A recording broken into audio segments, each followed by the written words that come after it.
Heartbreaking video of a girl at Astroworld is going viral, who managed to get side of stage and was pleading with a cameraman to help, telling him that people were dying. Trigger warning, this video contains scenes of severe emotional distress.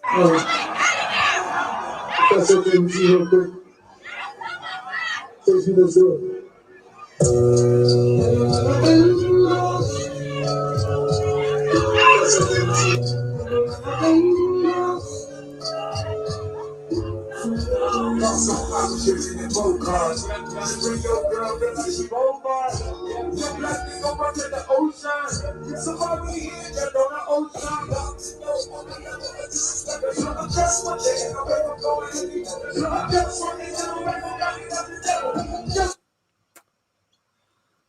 I don't feel right saying good morning after showing that video footage. Another of probably now thousands of videos that have come out after the horrific events that happened at Astroworld.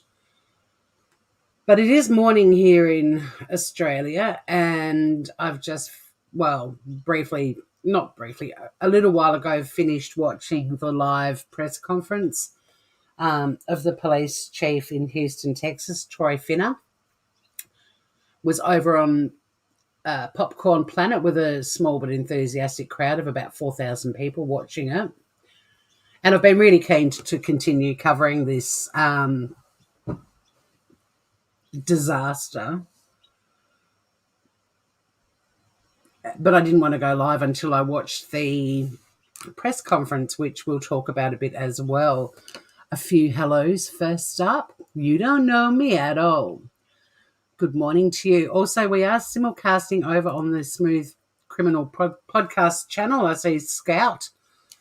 Hello, Scout Inquirer. It was a horrific tragedy. Well, is the word tragedy the right word? We'll be talking about that too. G'day, Cody. Hi, Trixie Tension. Hello, Sarita. Hello, Space Monster 61. I'm good, thank you. But it is very sad, so it's hard to be bouncy when you're covering a story like this. Scout, you watched the press conference too. Yeah. We'll be talking about that. This is also an opportunity to have a bit of a live panel, bit of an open panel for people if they want to talk. There's a bit of information and stuff that I want to discuss first, though, before we do that. But I will be dropping a link a little bit later on. And this live will go for as long as my stomach allows, heading towards lunchtime. At some point, I will be needing food. And this topic is definitely going to make me hangry. Almost as bad as the Who concert disaster. Horrible how people can be. And, yep, that's definitely another thing we'll talk about too, because I don't believe there is one person responsible for what happened. I believe there are, unfortunately, a shitload of people, including a lot of people in the crowd. A lot of people in the crowd contributed to this. And I will be letting you groovers know at the end of this live, just remind me when I think the concert should have been stopped.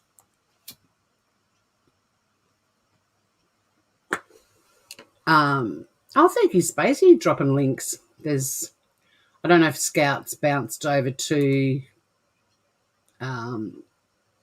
Traces of Nuts. Looks like she's still over in it's on the Smooth Criminal podcast channel, holding the fort over there. Before we kick off too, if you are on the Smooth Criminal podcast channel, you will see that the dislike button has changed, and it literally has dislike. Now, this is something YouTube's just rolled out, although, well, it's not new. They rolled it out to do with Joe Biden quite a few months ago. My mate Finn Bugden and I talked about it, where they removed all of the amount of dislikes people got on videos and stuff, because he was getting so many thumbs downs. So over on the Smooth Criminal podcast channel, the thumbs down is literally it just says dislike, but it doesn't show the count. But you've moved over here. Thank you, Scout. Well, not thank you, but welcome over here. with a count. Oh, hang on. On the Smooth Criminal one, though, I've still got the old-fashioned thumbs down, which will show the count. But what they are planning on doing is, they're not getting rid of the dislike button. So, sorry, the Smooth Criminal podcast is the new version. Over here, we're on the old-fashioned one, but that will be changing. And there's a lot of reasons why they've decided to do it. And one of it, interestingly, is to protect the mental health of creators on YouTube. So well done, YouTube. Good call. Now, I used to get very upset, especially when I did lives about a friend that had died or when Biscuit died, and even watching other videos on YouTube with sad stories and thumbs down, just thinking how you liked both channels. Thank you. You don't know me. Just thinking how cruel people could be. But to be honest, I'm glad it's gone because I moved on from that. I just went, oh, well, it's engagement and, I've got a little stalker twerp who has to thumbs down everything I do. But it's going to stop people in chat pointing it out when you're live because that does affect your mental health. It's like I didn't need to know that. And it almost became a spectator sport on my channel, but I'm not going to miss it. Not going to lie. I'll jump over to Smooth Criminal. But yeah, the little, you liked it anyway. But yeah, the thumbs down now just says dislike, and that's it. Apparently creators still get the figures backstage, but I don't care about myself enough to be constantly watching all of that. Yeah, it was actually Instagram, Cody, who inspired YouTube to do it with all the Joe Biden and stuff. Hey, Francesca. I'm pretty sure I said hi to Trixie Tension as well. Okay, so we have got a lot to cover this morning. I do have a disclaimer scrolling across the bottom of the screen that there is distressing content and viewer discretion is advised. If you find this too heavy, please don't keep watching it. Go and, I don't know, if it's nighttime, make a cup of tea and have a break. If it's daytime and it's not bucketing down like it has been here for the last 48 hours, go and sit in the garden in the sunshine or go and sit in the rain, whatever suits. Okay, so, oh, hello, I forgot. Sorry, I'm looking pretty, I'm looking like someone who's about to put all my hard rubbish out later on because it's not raining at the moment. I've been waiting for the rain to stop and it's finally stopped and here we are. Okay, so we're going to be looking at a lot of news that's come out.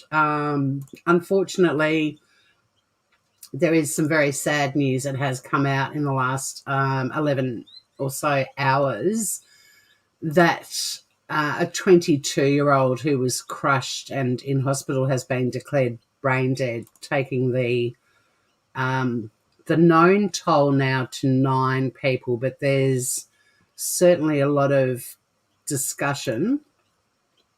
Just trying to find the right article. Okay, let's move this across. There's a lot of discussion that, and I think it's really unfortunate if it's true, that people who only died at the venue are included in the death toll. If they die at the hospital later on, they're not going to be included.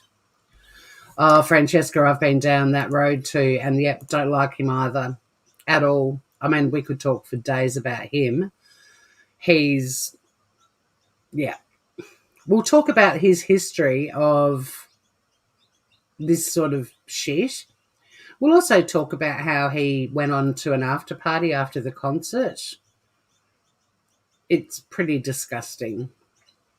And there's a lot of people that are responsible for this, but the police chief went out of his way to say it's not our fault, but then started pointing the finger at everyone under the sun except Travisscott. Another thing that there's been a lot of talk about. So I'm going to share an article. Yeah, I agree. You don't know me. It is bullshit. And I mean, there's a lot of talk that the numbers are a lot lower than real, than the actual fatalities and so on. There's heaps of that stuff flying around, but we're going to try to focus on stuff that's come out. Oh, no, we're covering him today, Francesca. Don't you worry about that. It's going to be quite a longish live. I will ask you guys a bit later on if you want to jump up and chat as well, but I thought we'd just run through some of the updates that have, happened. I'm still so frustrated by the press conference. It was really bad, and I felt great being in Popcorn Planet, and we were all very much on the same page over there. There weren't many people who were saying Travis Scott is innocent. The only thing that really came out of the press conference was that theory about the security guard being injected with something isn't true. So that was the only thing that really came out of the press conference, other than the police chief saying a lot of words but actually saying very little at all. No, he's not an interesting artist. I actually made a comment in Popcorn Planet that I'm actually grateful I didn't know who the hell he was. I didn't know he was a Kardashian baby daddy, and I didn't know his music, and I'm glad after listening to some of it. But there's a side to him that's just so awful as well, and how anyone could go on and have an after party after what had happened, that speaks volumes. I mean, it's really all we need to say about him, I think. But these bloody, I'm getting so sick of news pages and ads popping up and so on. We will be looking at an ABC article in a little while, which doesn't have all this other crap. They're all speaking out on social media, but I don't give a flying flip. Travis Scott has offered to cover the costs of the funerals for the 8 victims of Friday's deadly crowd surge at the festival. Wow. It's about as useful as saying thoughts and prayers, in my opinion. Hey, Joey, you may want to jump up later, because I did get a quick squiz at your live about Travis Scott yesterday, and we're on very different sides of the fence on this, so if you're keen to jump up and have a chat with me a bit later, we'll do that if you like. I think he's as guilty as quite a few other parties.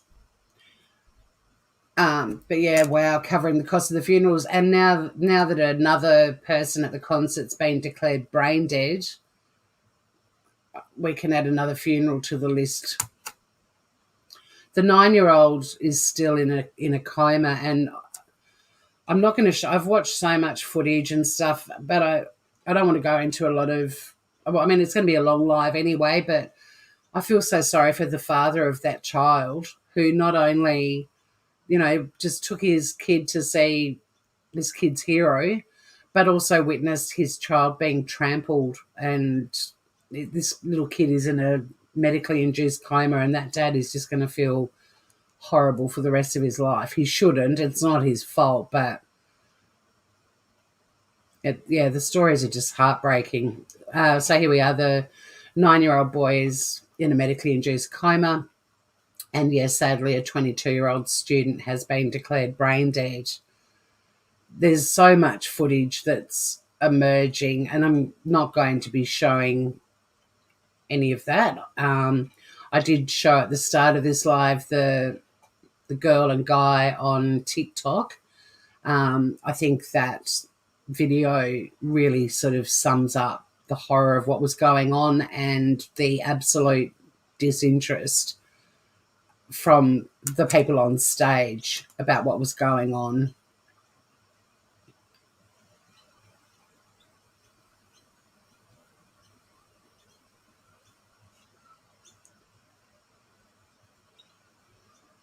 You're incognito.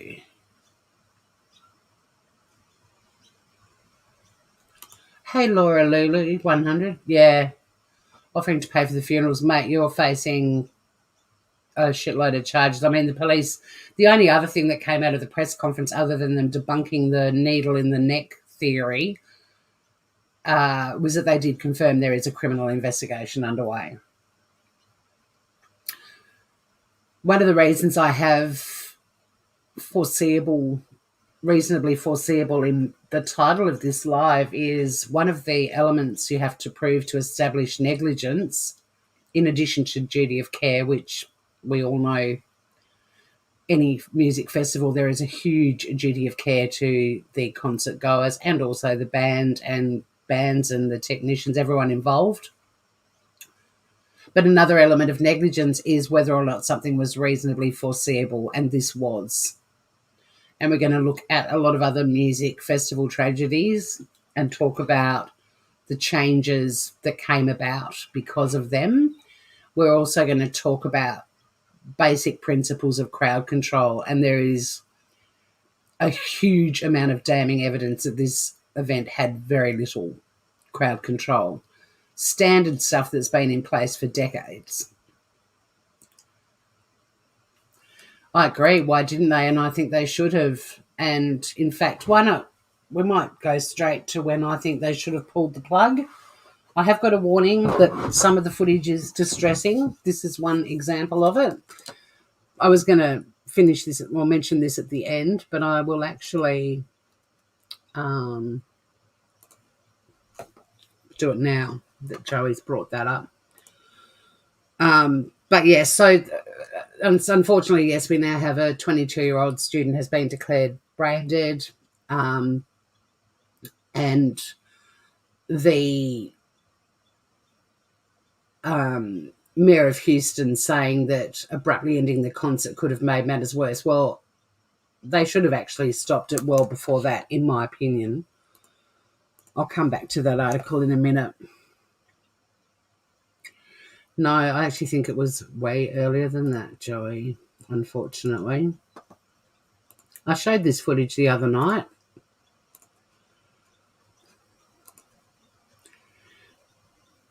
This is when the plug should have been pulled. This is not the event that led to the deaths and the 11 cardiac arrests and the hundreds of injuries.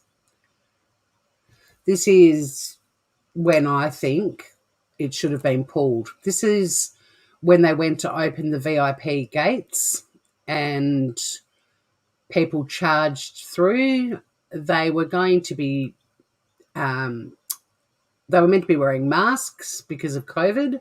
They were meant to show their vaccination certificate, card, whatever you call it. And they pushed through the gates and people fell over, and just watch it. This is when I think things should have stopped.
So, yeah, that's, in my opinion, when things should have stopped. Okay, Joey, you'll see you in 10, Groover.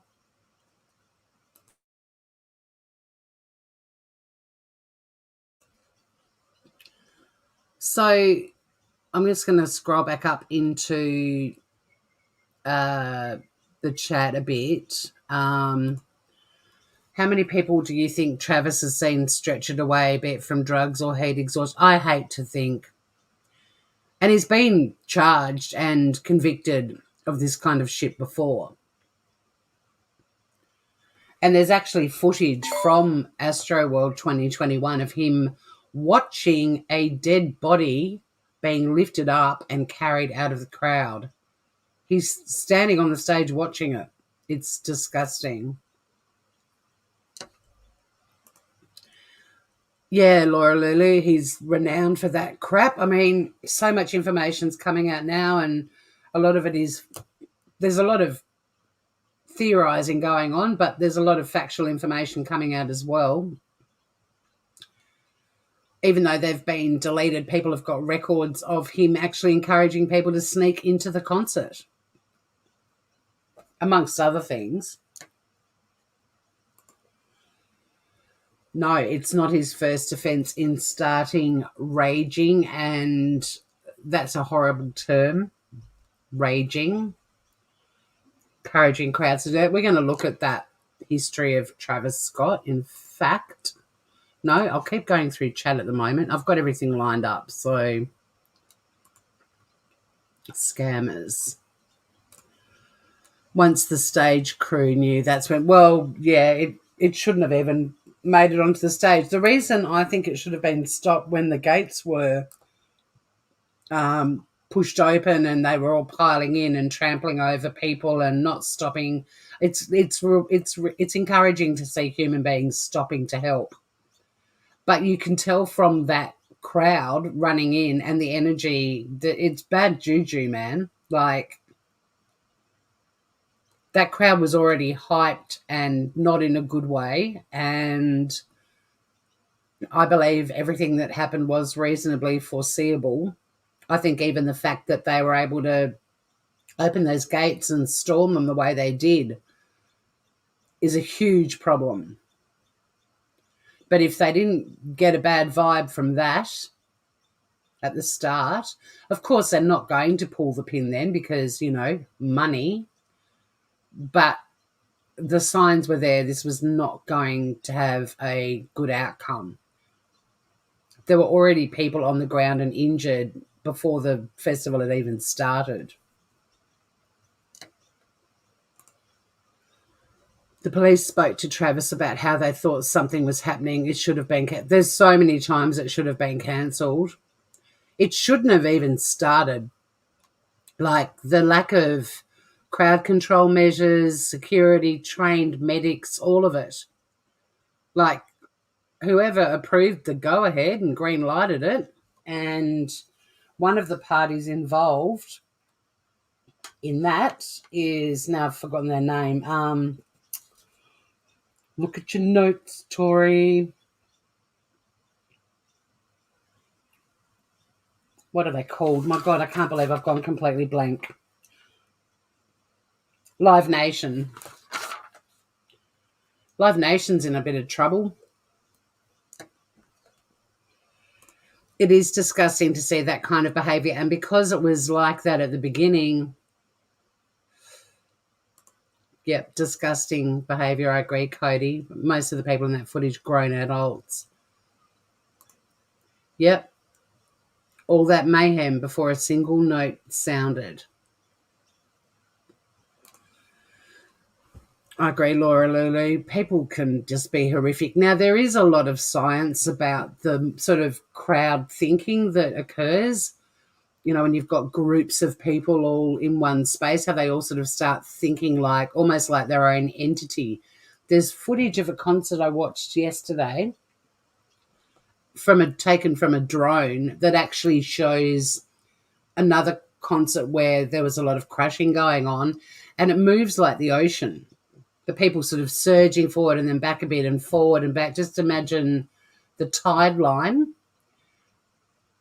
And it's a weird part of human nature that unfortunately this sort of group thinking occurs. But there are always people in the group that aren't thinking that way. And I've been to a shitload of music festivals and concerts and big sporting events, and I'm always very mindful of, you know, the best way to get out if something goes wrong. I've been in mosh pits. But when you've got tens of thousands of people creating this crush, you really are fucked if you can't get out.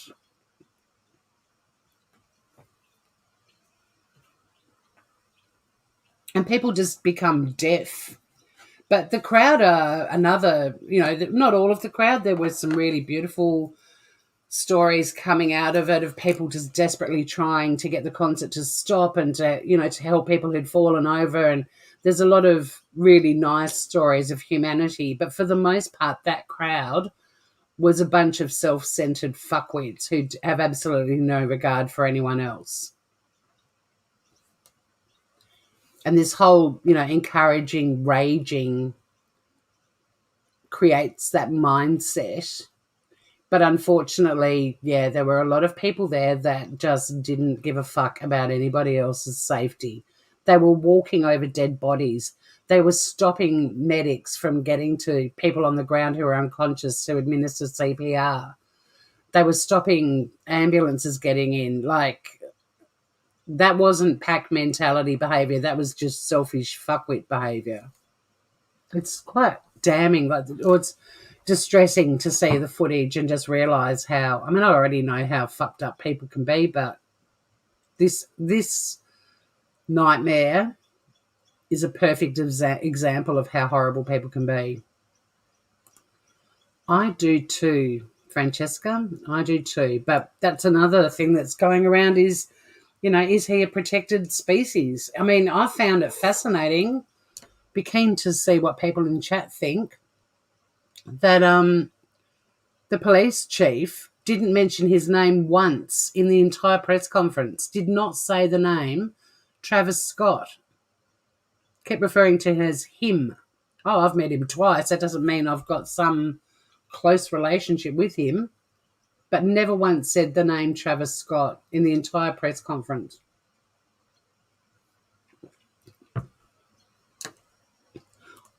Pardon me. I didn't realise my thing was off.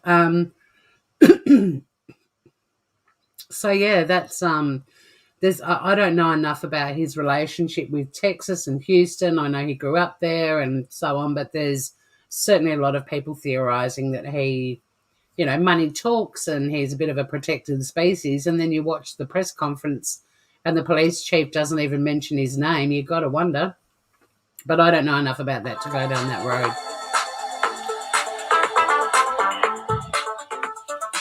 It's my phone. I should have left it up. Oh, it's stopped it now. I've got a groovy ringtone. Bit disco. No Travisscott. He definitely could have settled the crowd. In fact, out of everyone there, he had the ultimate authority to make decisions and stop things, and he's the one that actually did. You'll hear people talking about when you're a band and you're on stage, you're oblivious to what was going on. He was told what was going on. I showed that TikTok. In fact, I'm going to show the TikTok video again now there's a few more people in here. This is just one of many videos going around of this sort of stuff that was going on, of people trying to, in addition to the police letting them know that there were problems, security letting them know there were problems, there were plenty of people in the crowd that were making every effort to let them know as well. And this is one of many examples. A heartbreaking video of a girl at Astroworld is going viral who managed to get side of stage and was pleading with a cameraman to help, telling him that people were dying. Trigger warning, this video contains scenes of severe emotional distress. Got something to you real quick. Takes me this door.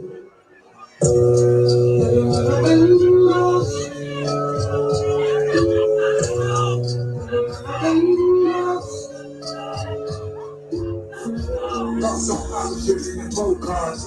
Bring your girl back to the boat bar. Your black is over to the ocean. Somebody here that on the ocean. Just one day, I'm going. Just one day, Isn't it awful seeing the cameraman just pretty much saying piss off? Like, I have to credit... Oh, bugger. I meant to credit the channel that I played that from. Suzanne Murad. Susan Murad. Thank you for letting me play that, hopefully. Although she's played it from TikTok, so... I mean, just seeing the cameraman pretty much just going, fuck off. Like, and that the parents and friends of that girl and guy who were trying to get the cameraman to know what was going on, that there was already someone dead in the crowd. Like, their parents should be super proud of them because they were in the minority of people in the audience. Let's keep reading chat. Yeah, I'm angry too. That's why I went live. I thought we can have a bit of a chat about it and maybe a bit of group therapy as well. Francesca worked in music for years. Inciting trouble is not on. Not at all. Yep, respect the ticket buyers. I mean, fancy encouraging your fans to try and sneak in. I could go on a rant about Travis Scott and some of the folk in his generation. I'm not going to, but I'm sick of this entitled bullshit and also lack of accountability in people on the planet. It's sickening. I really fear for future generations when the sort of Travis Scotts of the world are going to end up running the planet. They're already doing a pretty good job fucking it up. Can you imagine? Hi, Cass. The footage is absolutely terrifying. There's drone footage. No, the drone footage, I don't know if I'm going to be able to find that. It was footage I was watching yesterday of it was in an article about why crowd crushes and surges happen. And also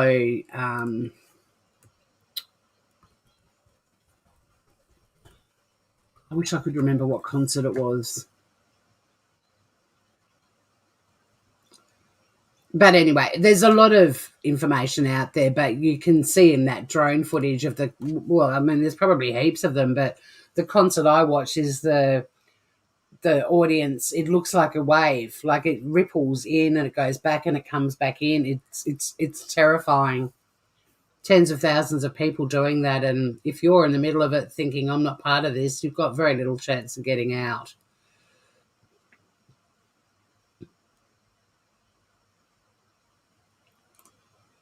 Why was that ass of a rapper? Hi, Ruth. Raising his middle finger to God. You're talking about Travis Scott? I think he raised his finger to the human race, really.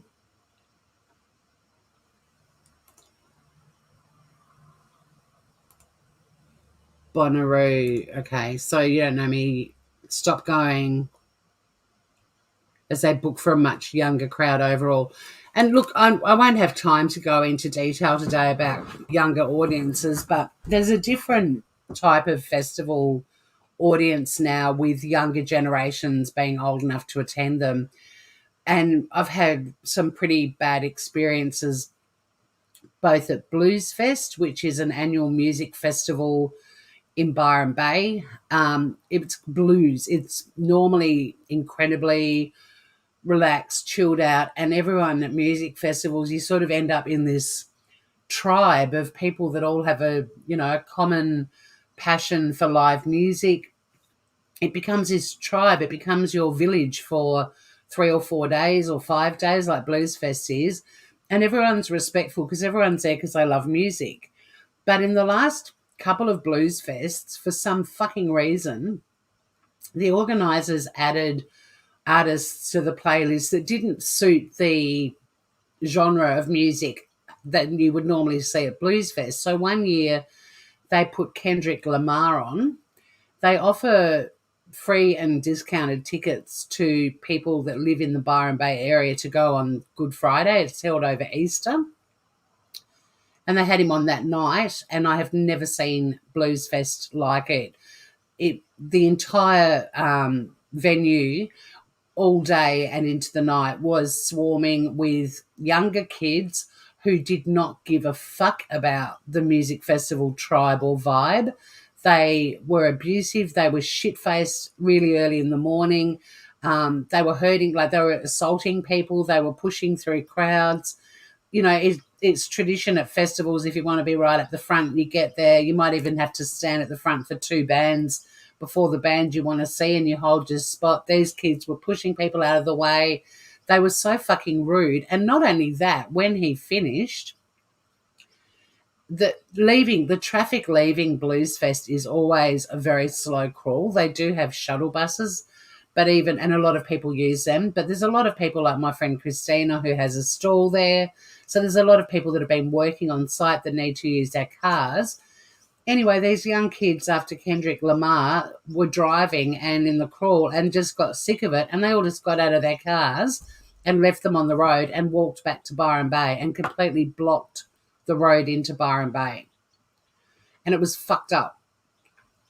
And the Falls Festival, which is unfortunately being canned for Tassie now, but has been a massive festival here for years, the last couple of years I've gone there, it's had a really bad vibe. It's another festival that historically was fabulous. The one in Tassie was always considered to be the family-friendly Falls Festival because they had a family campground on site, you know, and you'd see parents with their kids up on their shoulders. You'd see 90-year-olds that have travelled the world going to music festivals all their life. It was a really positive festival.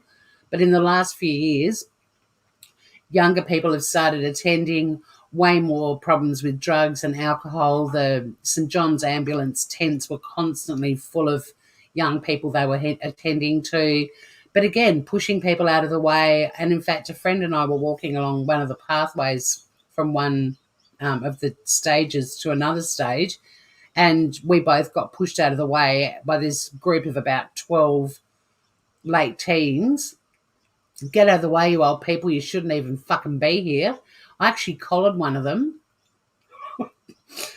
much to the amusement of my friend Jude, and said, fuck you, mate. This festival started before you were born, and we've all been coming for years. The reason this festival is still here is because of us, and this is a tribe. Like, we all are here because we love live music. This isn't a young person's festival. This is a music lovers festival. So could you maybe stop the ageism and just get into the vibe and have a good time? And you know, for those of you who ever go to music festivals that go over a few days, even though like Blues Fest, there's 25,000 people every day. Falls Festival, there was 15,000 every day. You keep bumping into the same 10 people. I kept bumping into that same kid so many times. He ended up buying me lunch one day. He said he'd talked to his friends about it and they'd all decided to be on, you know, better behaviour. But it had a really bad vibe. And I used to go down to Falls and camp there or hire a van or take my own van. But the last 2 that I went, because I'm only 20 minutes from the venue, I went in and out each day because I couldn't bear the thought of staying on site overnight. So and I'm sure there'll be stories, even like You Don't Know Me mentioning it too. You'd all have stories of music festivals, probably if you're a festival goer, that are changing, like the vibe is changing and you're being mistreated by younger people. It's fucked up. And I really don't care if I ever go to a music festival again. The last few years, I've felt very strongly about how much the dynamics of a music festival have changed. It's just not fun anymore because people aren't rocking up and thinking as a collective and wanting to have a good time and wanting everyone else to. People are now rocking up thinking they are going to have a good time and fuck it if other people don't because of them. Right, there's my rant for the day. I'll keep going through chat. I think he's been protected too. See, Trixie. Oh God, there's a lot going on in chat. Sorry, I went on a rant. I'll catch up. I've been to countless rock, rap, and other concerts since I was 12. Never saw it. Yeah, see, it's changing. And that footage of them coming in at the gate, I've never lined up to walk into a music festival to that kind of energy. that energy, that bad juju energy when they all stormed the gate. If I rocked up to an event like that and that was the energy, I'd be like, actually, fuck the ticket price. I'm out of here, because it's bad enough when there's 30 people with that kind of vibe about them when you're out and about, but a whole crowd or the majority of the crowd, I would have been like, nope. I mean, I wouldn't have gone anyway because of COVID. No fucking way would I go to a concert with 50,000 people at it without people wearing masks and people being encouraged. And also Travis Scott's music shit, so I wouldn't have been there in the first place, but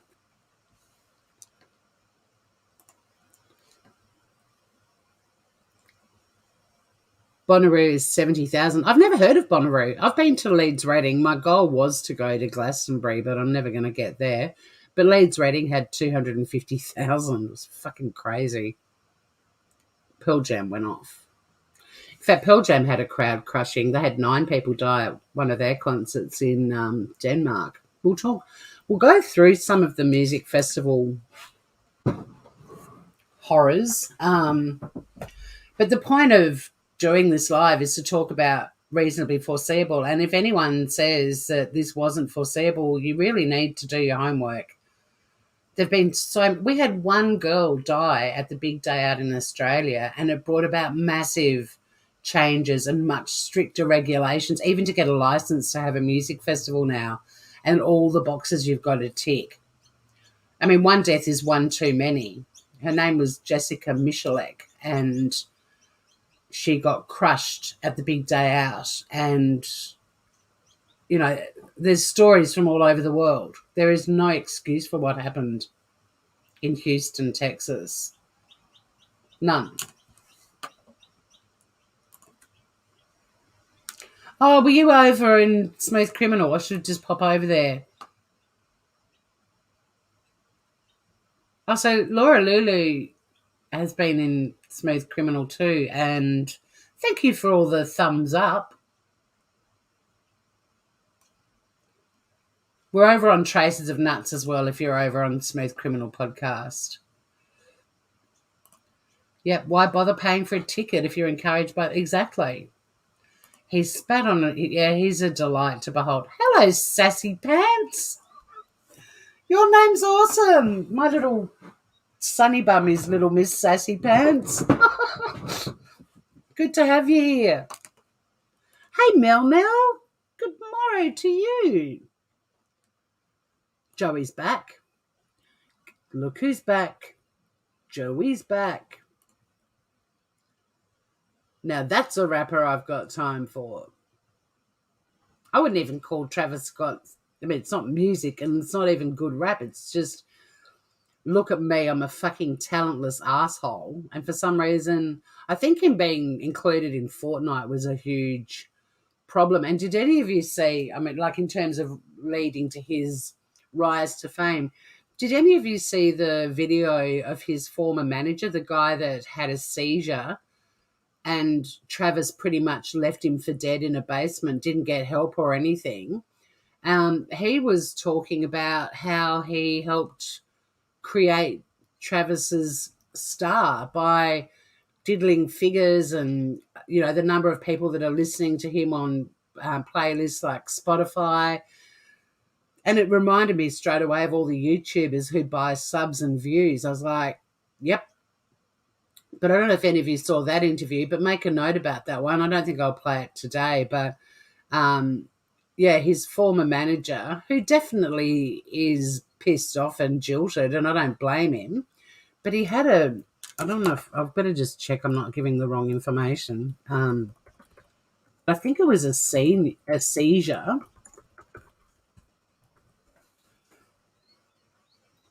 It's a guy called Shane Morris, and yeah, he had a seizure, and Travis Scott left him for dead at a recording studio. They're in like a basement recording studio, and it happened, and fucking Travis just left.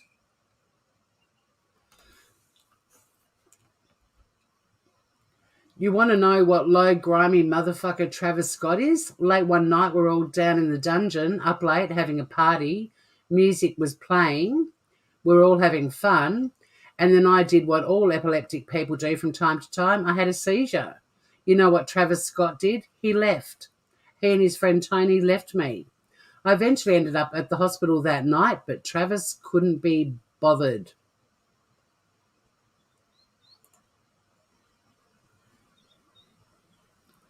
Hi, Humanimal. Yeah, the good old days. I know, mate. Fuck. I am so glad that I am the age I am at the time I am. Like, I would not go back. If I was told you can go back to being an 18-year-old, I'd be like, no, thank you. Mm-mm. We had the times of our lives. But the world that's going to be left to future generations, I'll be glad to be long gone. It's bad enough seeing this shit happening. I'll be very glad when I leave this mortal coil. But yeah, I wouldn't go back to being an 18-year-old for anything, not even $1 billion. I shit you not. Nope.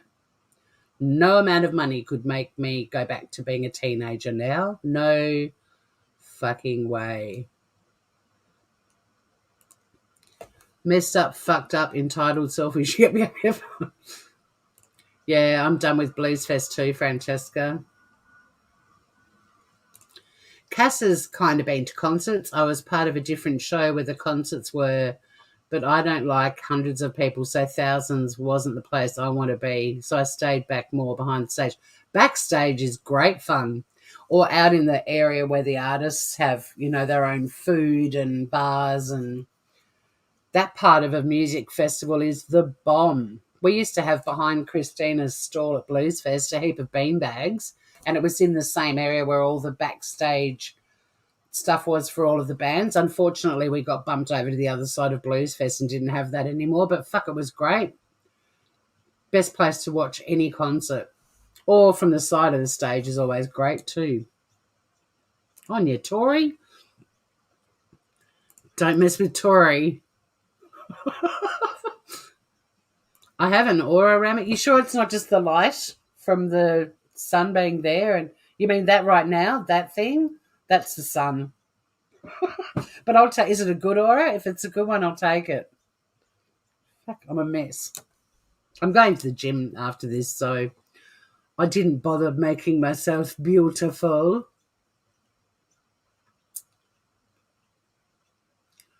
Where's my chat gone? Far out, I'm way behind. I'll try and catch up. A lime green halo?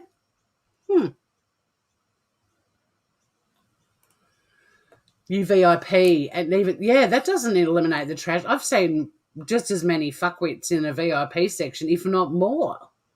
Absolute cocksuckers in VIP areas. You're out of smoke till Andrew gets home from work. Oh, Mel, hang in there, Groover. I agree with you, Sassy Pants. That's exactly when I think it should have stopped. I reckon they should have gone, Houston, we have a problem. Oh, my God, it was in Houston. But that's what they should have literally said, Houston, we have a problem. This crowd is feral, and we haven't been able to check any of them for their vaccination passes. They're not wearing masks, and there's really bad juju. We've got people trampled at the gates. They've just broken the fucking gates. This isn't good. I mean, you saw that cop on the horse. What chance did he have stopping those fuckers? None. I'm surprised we didn't see someone punch the horse in the face. And I'm not joking, like, bad juju.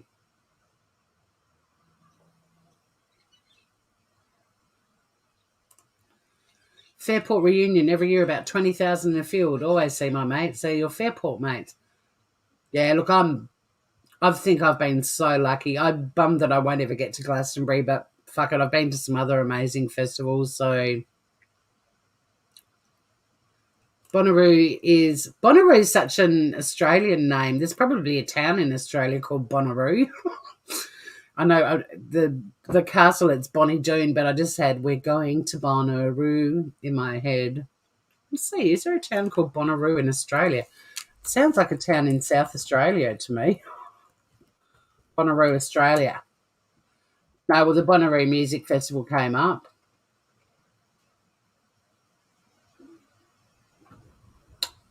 Australia's freaky psych rock band King Gizzard and the Lizard Wizard dropped their new single "God Is in the Rhythm" at the Bonnaroo Music and Arts Festival.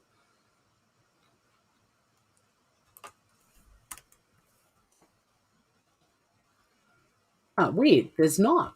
I could have sworn there'd be a town in Australia somewhere called Bonnaroo, but no. Apparently not. Don't you reckon? But anyway, that's not what we're here for. There was a festival where the band chanted to make sure if someone felt they got picked up off the ground and looked after. Well, I've told a story before about a blues fest when I took my godson and his mate Ben, who were little tiny boys, like 9 or 10, like little kids. At Blues Fest, we went up the front. We wanted to watch Cat Empire, but as luck would have it, right before Cat Empire was Wolf Mother, which again didn't belong at Blues Fest, but Andrew Stockdale, the lead singer, lives in Byron. That's why they were on the playlist. But Wolf Mother, like full on rock, and Andrew spotted us and said, "Hey everyone, there's a couple of really young kids jamming out down the front. Can you all make sure you don't crush them or hurt them?" And it was like this invisible semicircle barricade sort of formed around the three of us. And the kids were able to dance and have the time of their life, as did I. And Andrew kept an eye on us through the whole concert.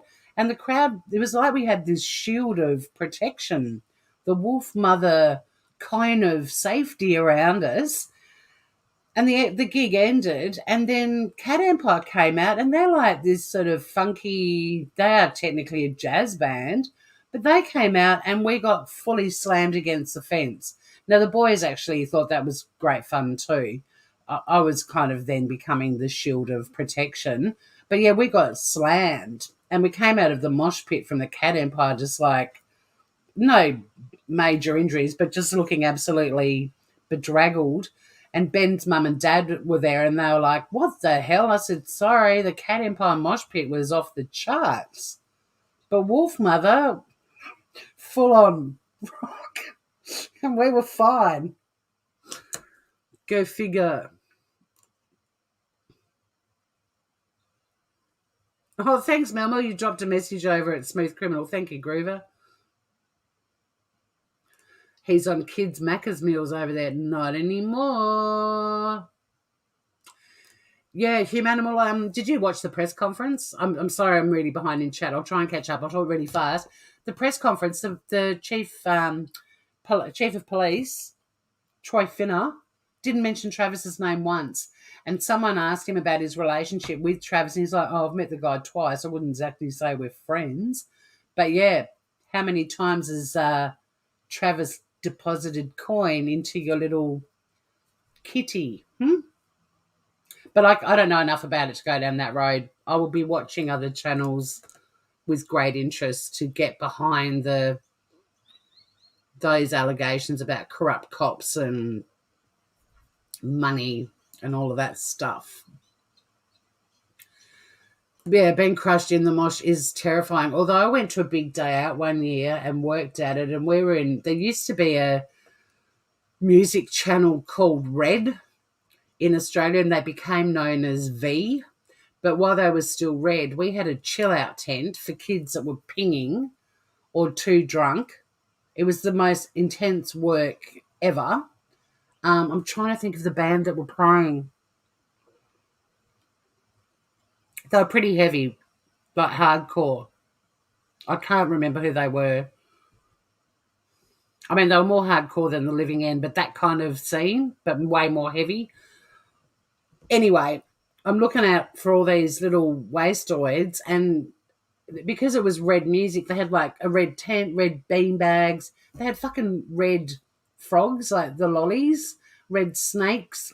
I'm thinking these kids are already hyper and we're giving them stuff with red in it. Like, you might as well just give them a red cordial.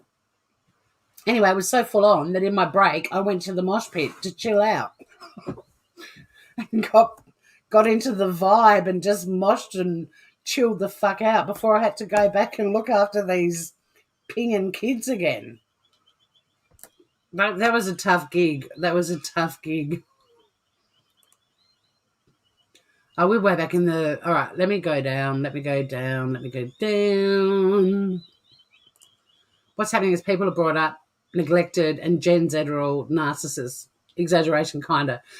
Look, you said it, not me. I was being tactful. But there's definitely entitlement and no regard for other people at all, and I can't stand them. And I'm not saying they're all like that, but yeah.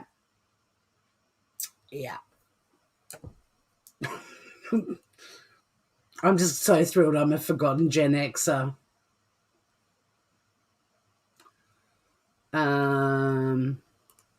Your friends' kids. We were free and we did have fun. Now, you don't know me. That's an interesting point because there's a generation below the kind of 30-somethings, 20-somethings. And I've got a niece and nephew. I've got a niece who's the very end of millennials and a nephew who's the very start of Gen Z. You couldn't find two more considerate, beautiful human beings on the planet if you tried. They are divine. Like, I know there are exceptions to every rule, but the younger generations, the kids in America that are taking on the gun issue and they can't even vote yet. Like, we have hope, you know. My trans goddaughter who brought about legislative change in Australia regarding treatment for trans children, you know, became Young Victorian of the Year and is now an OAM. Like, she's got an Order of Australia medal. She's awesome. Like, there are young people that are doing incredible things. But there's a shitload of young people that are just fucking assholes. And some of them aren't that young anymore and they're still assholes. Like, when do they actually learn that people don't like them because they're assholes? Oh, the 70s and 80s were great too. Typed canine, hello. That was so not sicko mode. There's some comments that make little sense to me. I'm sorry, because I'm so far behind. I'm trying to catch up. I'm just going to highlight comments of new people. Humanimal, you can see my halo. Hello, Nicola. Oh, Kiss. And you went to the big day out to see Killing Heidi. I saw Killing Heidi at Blues Fest, I think. Or was it the big day out? Maybe both. You're analysing my halo, but I swear to God, the sun is right there. I mean, it's behind a cloud, but I can see that. Like, I've got angel wings and a big halo, but that's the sun. Entitled cocksuckers. I've got blue on the left.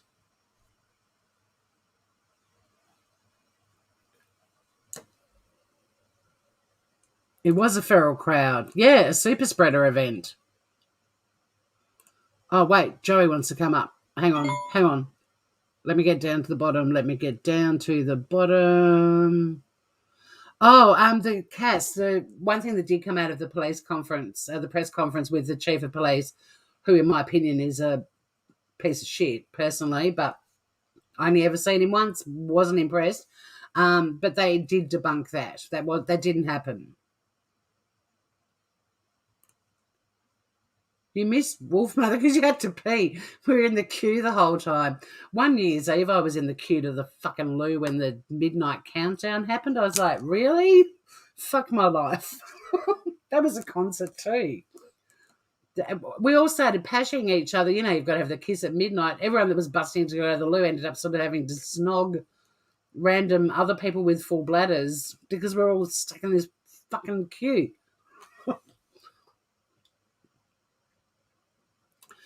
Oh, Mel, I'm impressed. Oh, I've seen a mosh pit at a Wiggles concert. Those 2-year-olds are fucking hardcore. Seriously, I got sent down to retrieve my niece from a Wiggles mosh pit. Never again. Little ankle biters, literally. Fucking chaos. Yeah, I've been in so many great. It's such a buzz. You make your best festival friends in a mosh pit and smiley faces and total fan of the mosh pit. I've met some amazing people in the mosh pit. I had Michael Franti get down on a step off the stage and hug me while he sang an entire song when I was in a mosh pit once. That's my claim to fame. I need to find the video of that. It was awesome.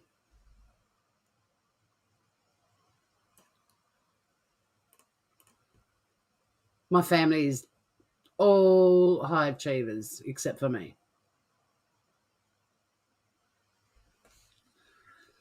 Well, we can talk about trans kids another time, Humanimal, but if I can even get Georgie up on panel as well, that would be an interesting live. But I'm not going to talk about that. Now, sweet dreams, Mel, for your little snooze before the kids arrive. Oh, hello, Eiley listening, or at least the episode what is.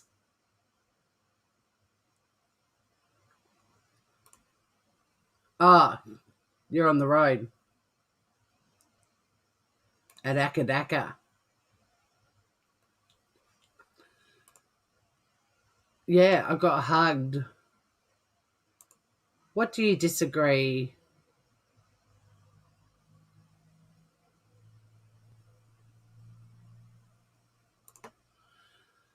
I know, they're just not the same anymore. What I want to do, though, before I put the link out for people to jump up, is I just want to do, I'm going to scroll through really quickly, but just in case anybody jumps in and watches the replay, or there's anyone here now who thinks that Travis Scott isn't liable and shouldn't be accused of the things, that he's essentially done. But also the organisers, hang on, what's going on? My computer's really struggling today. We've had really bad rain. I don't know. Oh, come on. Oh, you're just going to have to put up with crappy ads. I just want to quickly mention a few festivals where there's been crushes and so on, because people that are saying, oh, they couldn't see this was going to happen, and yeah, they fucking could. And changes have happened all over the world with crowd control because of incidents like this. So as a human race, the only way we're going to... My computer's completely frozen. I can't even see StreamYard.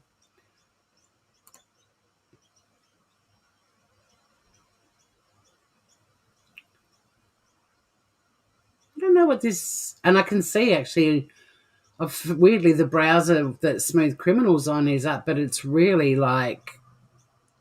slow. I don't know what Typed Canine's comment meant about sicko mode, but anyway. Oh, I've gone... I don't exist now.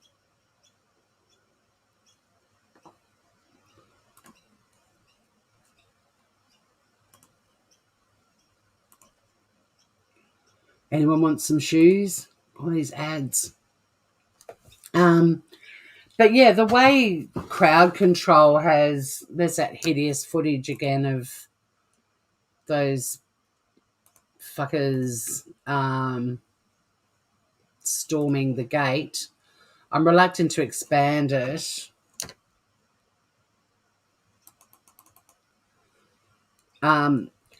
But yeah, crowd control is something that people have been studying and venues have been addressing for decades. And this particular venue in Houston didn't have really basic control stuff, like even the gate that they stormed through. Normally there's actual barriers that are put up that funnel people into individual lanes. And even going right in, like if you go to an AFL game, a football match, the stairs going down to the seating there's usually a middle railing. And they've actually shown like footage of how quickly you can empty a stadium when you've got those barriers up that essentially funnel people through safely. Like there's not enough people to create these gigantic crushes. So much information out there, and concerts and festivals just shouldn't even be allowed to start unless they tick off those boxes. But there's so many examples. The ABBA tribute concert, Sweden, 2021, only days after this ABBA tribute concert, 2 people died in Sweden, and Astroworld was just a few days after that. Now, I hadn't heard about that, but an 80-year-old man fell or jumped 7 stories to his death and landed on another person.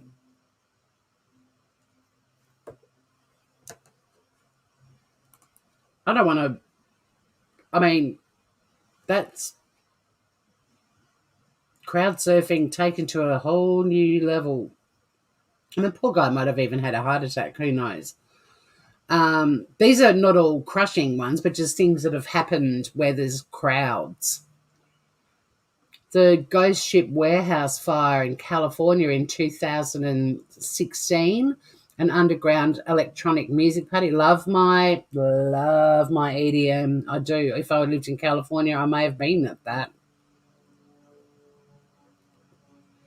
But 36 people were trapped on a second floor and died.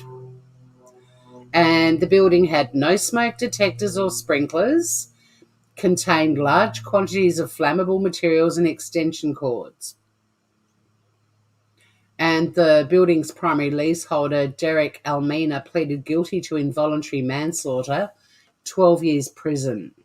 But he'll only, motherfucker, serve 1.5 years of in-home confinement wearing an ankle monitor.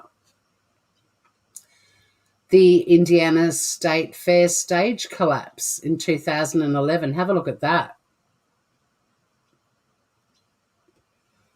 Do you guys remember this one? It was Sugarland, about to come out on stage. 58 people were injured and 7 died. Now, that was caused by violent winds, but the stage structure was clearly not good. But it brought questions out about the safety of outdoor stages. The scaffolding wasn't up to code. There weren't adequate emergency plans in place. And look at that quote. Someone goes to a concert and they never come back. Christy Big Johnny, her sister Elena, was killed at the age of 23. That pain doesn't go away. It just becomes the new normal. It's just the Love Parade stampede in Germany in 2010. A stampede inside the world's largest techno music festival in Germany killed 21 people and injured 500. Due to overcrowding, thousands of attendees converged in a single tunnel that served as its only entrance and exit. As many as 1.4 million people attended the event, and festival goers reportedly attempted to avoid the surging crowd by climbing a stairway in front of a tunnel. Some fell into the crowd and were trampled or crushed. Police tried to use loudspeakers to tell people entering the tunnel to turn around and leave in the other direction, and it became a bottleneck, like trying to get through the eye of a needle. City officials decided not to evacuate the event in case it fueled more panic, and many unaware attended continued partying for hours. How full on are these stories, guys?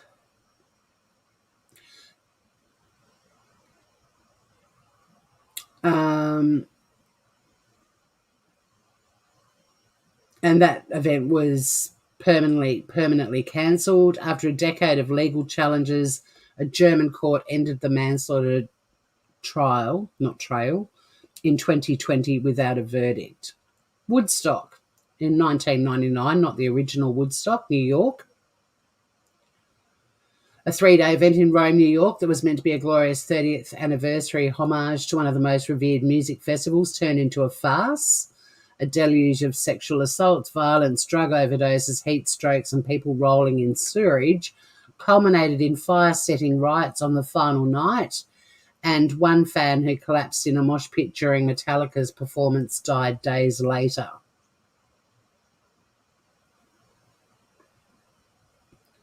The organisers were hit with a series of lawsuits in the weeks and months after the event, and a planned Woodstock 50 for 2019 was quickly and quietly cancelled. Hey, look at that little caption under the photo. Look at that photo. It looks like a third world country. Woodstock 99 offers a depiction of toxic masculinity, environmental disregard, and humanity at its worst. Here's the Pearl Jam one at Roskilde in Denmark. In 2000, 9 people were trampled to death in a mosh pit during Pearl Jam's performance. 8 died from asphyxiation, and the 9th died at a hospital later from chest injuries. I remember that so well. Eddie Vedder was absolutely gutted, but unlike Travis, when Eddie was notified by the band's manager, he pleaded for the audience to step back. Listen to this quote. "What will happen in the next 5 minutes has nothing to do with music," he told the crowd, "but it is important. Imagine that I'm your friend and that you must step back so as not to hurt me. You all have friends up front. I will now count to 3, and you will all take 3 steps back. All who agree say yes now." The band members have met the victims' families in the decades since and become close with some of them. Slightly different reaction there, massive difference in reactions there, and they didn't go on to an after party afterwards either. And Eddie still mentions that. Like, it still gets talked about even at his concerts. Yeah, I know about the Who concert tragedy. It may even be in this article, Joe.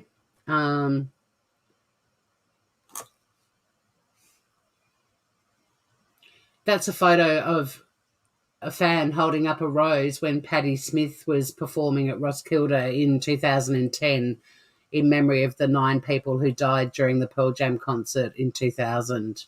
Here we go, Joey Wilson. The Who, Ohio, 1979. Now, this was an interesting one because I remember watching I follow a YouTube channel that looks at disasters, and this was actually covered in one of their episodes. This was 1979 when more than 18,000 Who fans crowded the Riverfront Coliseum in Cincinnati, Ohio. There weren't any reserved seats in the entire house, so fans showed up hours early to clamour for the best spots. The venue was late in opening all the doors, and people started pushing when they heard the sound check, and it caused the deaths of 11 fans, most of whom were suffocated while the band was still playing. The thing that was horrible about that was quite a few of them were lying dead outside of the actual venue. Like, they got into the venue but not into where the concert was, and they started finding people lying dead that had been trampled.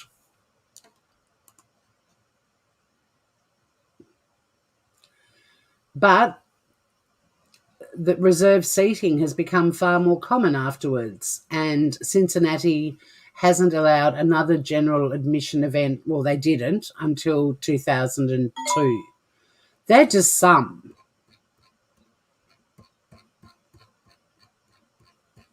And all of those events led to changes.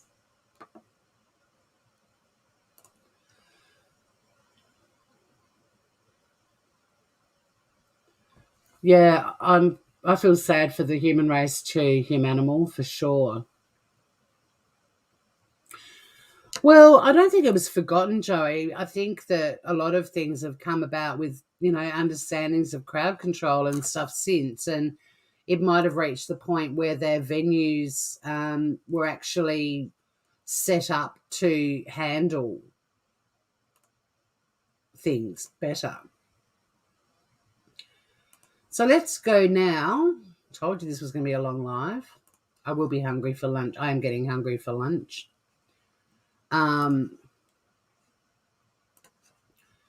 Let's go now to Travis's unblemished past.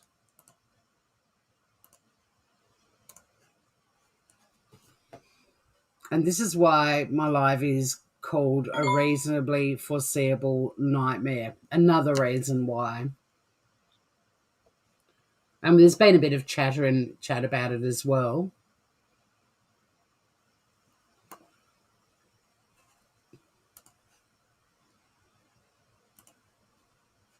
Okay. Hello, the art of handmade dolls and stuff. One place I used to go to for concerts used to have a handicapped guy in the mosh pits. Well, that's one thing Bluesfest had, was they actually had a raised platform for people in wheelchairs, and there was a theory one year that we should all get wheelchairs because the viewing platform was safe and in a really good spot.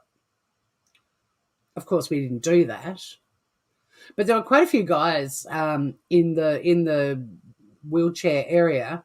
They used to say, if you sit on my lap, I'll tell them you're my girlfriend. You can come in on my lap.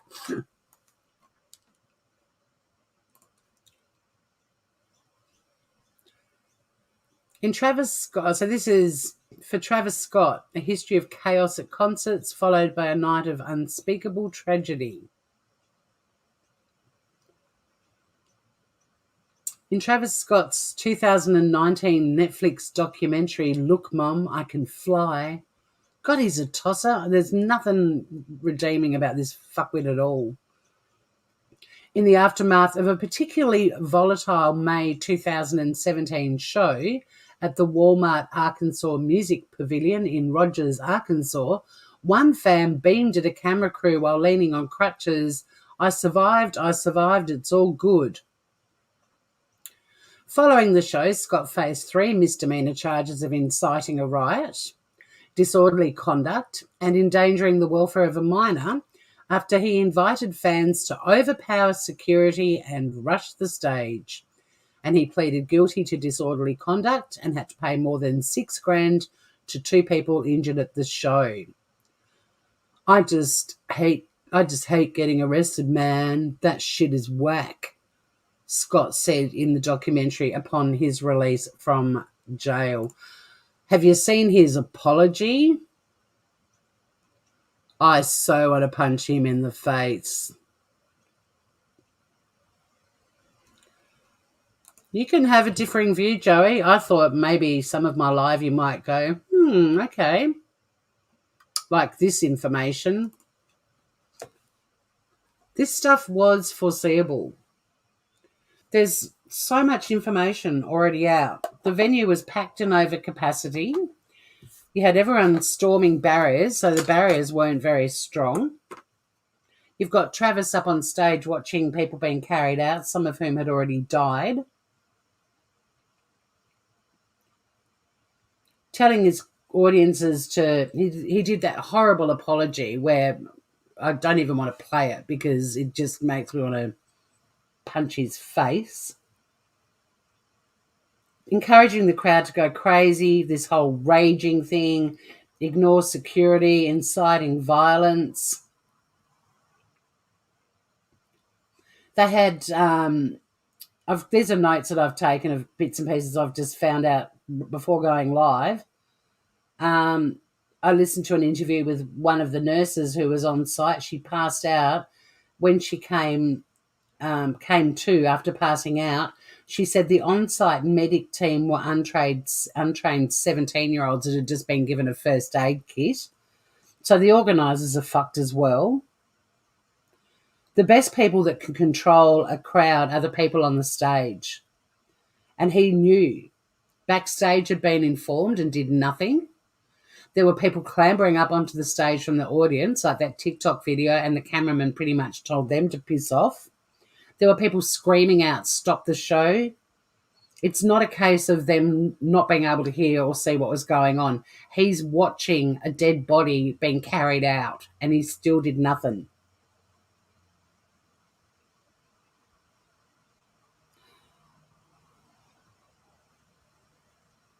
Pretty much gave an already very selfish generation the right to rage and do whatever the fuck they want, including encouraging them to sneak into the concert. He went to an after party after the show, because that's what you'd feel like doing, right?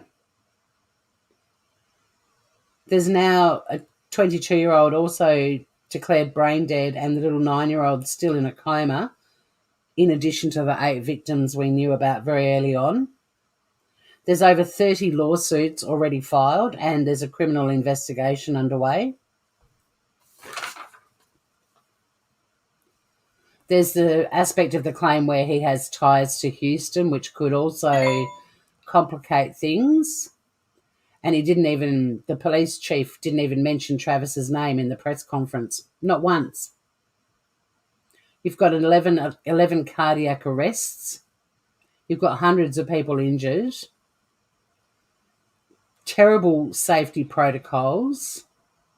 And a mostly 50,000 strong, self-centered twerps adding to the bad juju.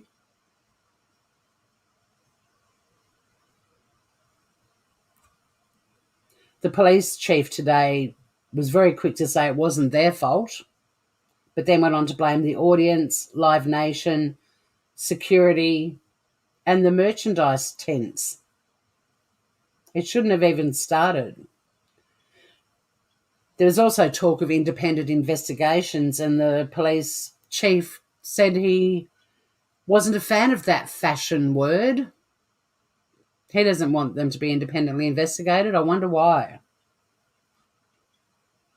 He also said that the police aren't trained to handle crowd control, which is a load of bullshit, because a huge part of a cop's role is crowd management. What the fuck do you think cops are doing at riots if you don't think they're trained to deal with crowd control?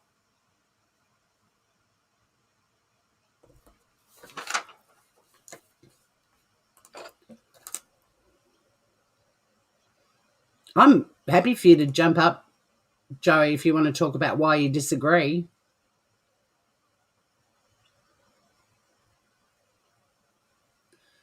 Does it matter, Joey? Someone is clearly unconscious in that. I've seen the footage of him watching the person being carried out. It's pretty obvious that person's not in a good way.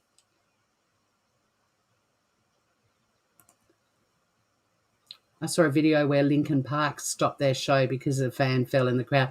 Yeah, I mean, I've been at concerts where the band has stopped playing to ask the crowd to calm the fuck down.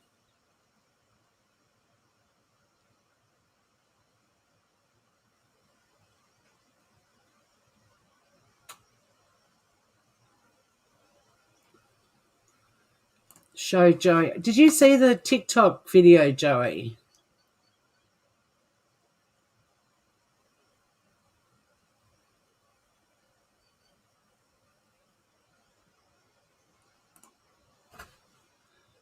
Joey's defending.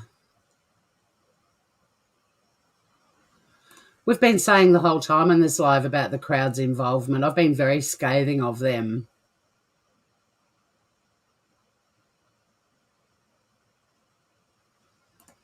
No, it doesn't. But that's also a reasonably foreseeable outcome if people choose to take drugs, not just at a concert, but anywhere. That's got nothing to do with this. Yeah, one of the dead bodies was dropped because they had 3 people lifting off from one end, and she landed on her head. And when the news broke about the 9th victim who's been declared brain dead, people thought it was that girl, but she had unfortunately already died.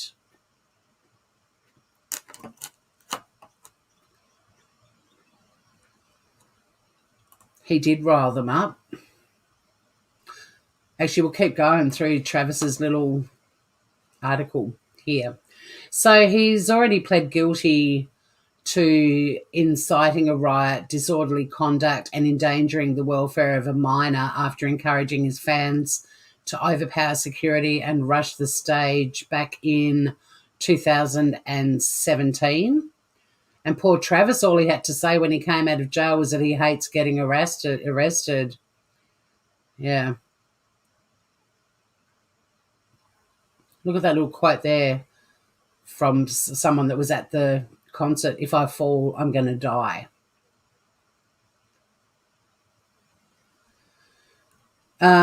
Scott's talent, if you want to call it that, for stirring up a young fan base, it's no talent to stir up a young. They already idolise this guy for some reason. Doesn't take talent to stir up a young fan base. With the fury of an underground punk act has long been part of his appeal. Well, wow, his music's certainly not part of his appeal. He loves the crowd's heaving energy. It ain't a mosh pit if it ain't no injuries. I mean, his stage persona is mega tosser. But he's also one of the most successful figures in contemporary hip-hop. An endorsement-friendly business mogul in the vein of Jay-Z and Puff Daddy. I don't think they'd like their names included in that sentence. And one of a handful of rap artists who can headline major festivals. But then you look at that former manager saying how they sort of accelerated him to fame by diddling figures.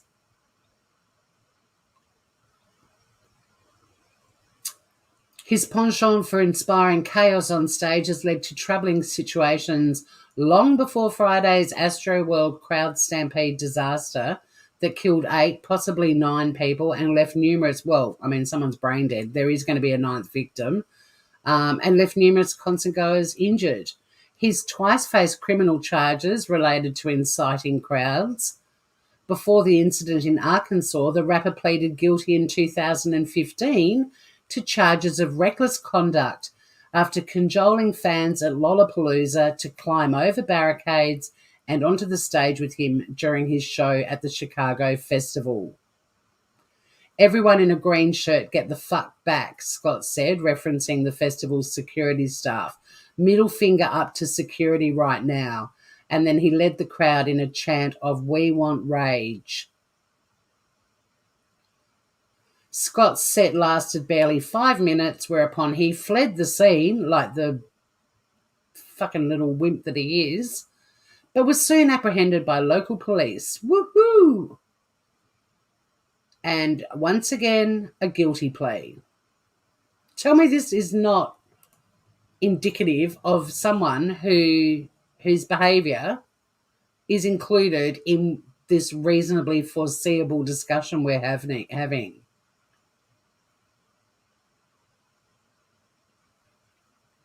And yeah, it was his gig. It was a festival organised by him. Exactly. There are a lot of things that came into play here, but this dude is not innocent.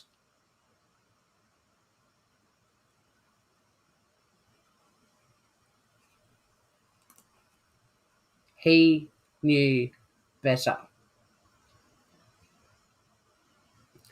Then we go to a show at Terminal 5 in New York City in April 2017, where a man named Kyle Green sued Travis Scott, where he claimed fans pushed him off an upper deck balcony.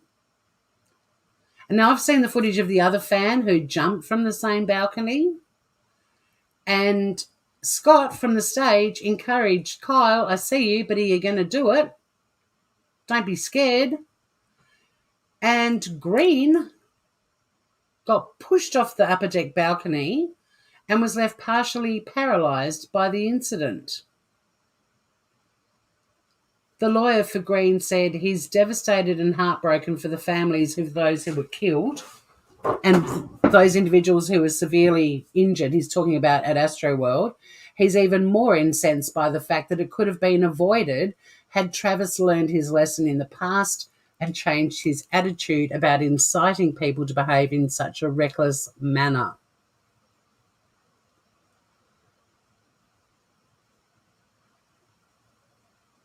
And then at Astroworld in 2019, 3 people were hospitalised following a crowd stampede over security barriers. Oh, his real name is Jacques Webster. Fucking Jacques fuckface. I don't care about his history. I mean, other than the criminal history. And his songs, who cares, who cares? Yep, whatever. $32 million of his arena tour. Fucking hell. And yeah, they got it to see him perform in a concert in the video game Fortnite. More than 27 million fans. Then he's got all of these deals. He's got a daughter, Stormy. I thought it was Storm, or whatever, with Kylie Jenner. He founded the festival in 2018. There's Live Nation, the world's largest event promotion company.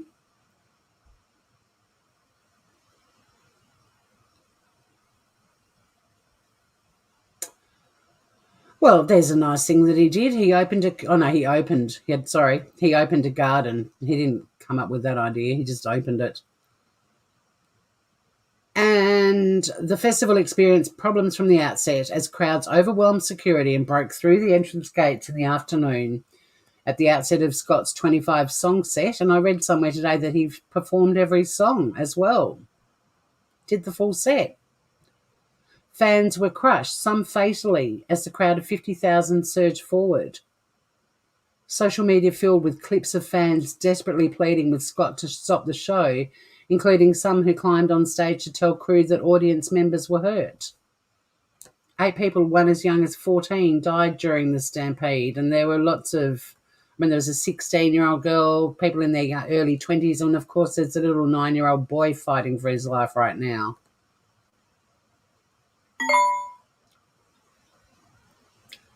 Unlike Travis Scott, who's offered to pay for the funerals, Rich, I'm assuming Rich is another performer, promised to donate his entire performance fee from the festival to the affected families. Scott's team spent some of Saturday's post-concert aftermath deleting social media posts that encourage gate crashing or other illicit behaviour, including the Twitter post in May that said, "We're still sneaking the wild ones in."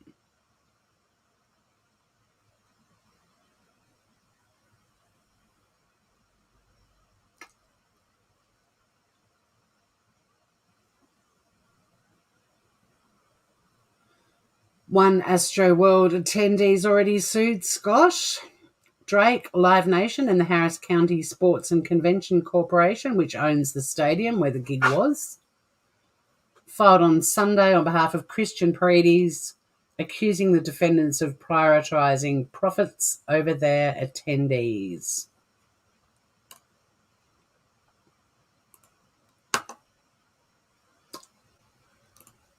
So I'll just see if anyone... Does anyone want to...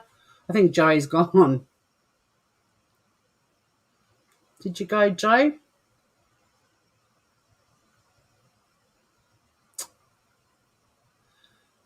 Hey, Priscilla. Joe Sarah, yeah, irresponsible money grabbers. That last sentence in that article was the content of one of the suits that's been filed against him, accusing the defendants of prioritising profits over their attendees.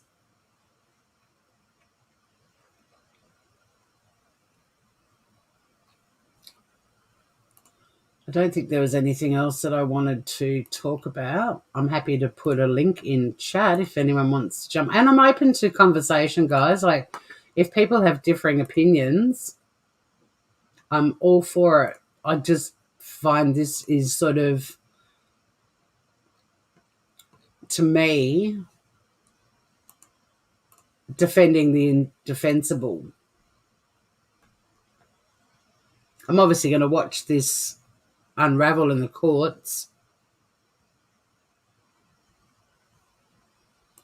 If you're on the jury, you'd make sure the victims were taken care of.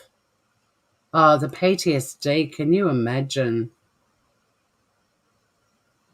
That girl on the stage trying to get them to stop and letting them know someone was dead, like she was already going through unbelievable emotions, and then to be ignored. Oh, Joey's a girl, Cass. Yeah, I'd like to know too. I mean, it's a series of things lined up together that created this chaos, but those things were all problematic before it happened. This wasn't a series of unfortunate incidents. This was a series of incidences that it was reasonably foreseeable that this was going to happen. And there's so many issues, like even how the venue got approved in the first place. There was a tweet from the chief of police, I think yesterday, saying that they contacted Travis and the organisers to make sure that everything was, good to go, and everything had been approved before it started, but it was an incredibly rushed conversation.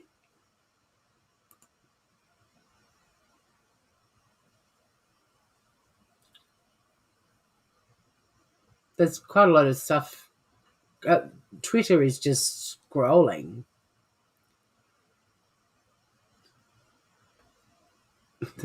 The most recent tweet 6 seconds ago: forgot all about the Travis Scott thing and wore my Astroworld hoodie to Target and got the dirtiest looks. Yeah, you probably won't be wearing that anymore. Piers Morgan has slammed disingenuous Travis Scott in a savage tirade. Go Piers. I think Piers is a bit of a wanker, but... Did you want to pop up, Joe?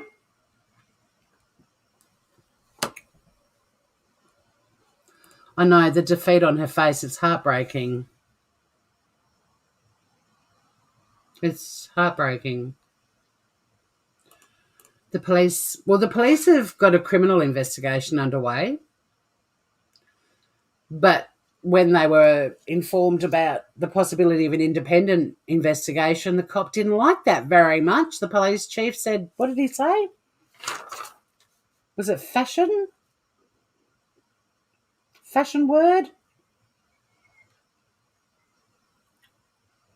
It was ridiculous. The word he used for an independent investigation was,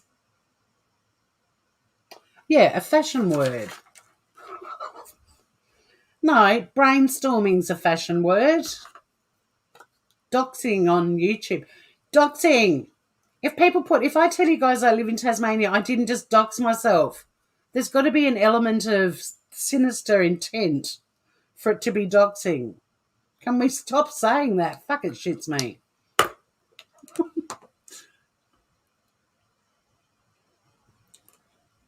Joey's a gorgeous girl. Will he be cancelled? I hope so. I just saw it, and Twitter's just going cray-cray.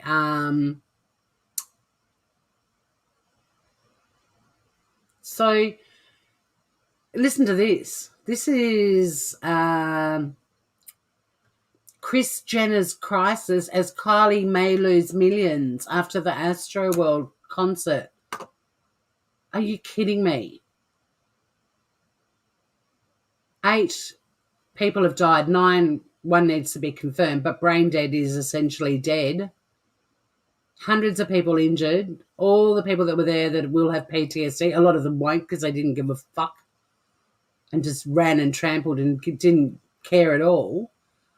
And Kris Jenner's spoken out about how Kylie might lose millions because of this. Are you fucking kidding me?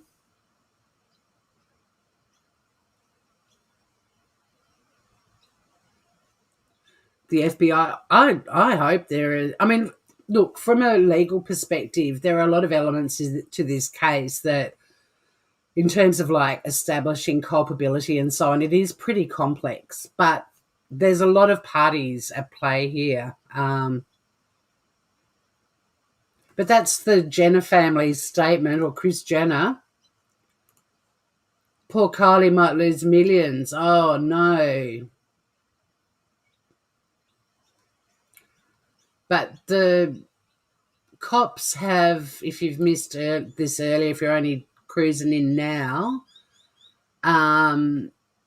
the story they initially put out about someone being a security guard being injected in the neck, they've now backpedaled and admitted that wasn't true.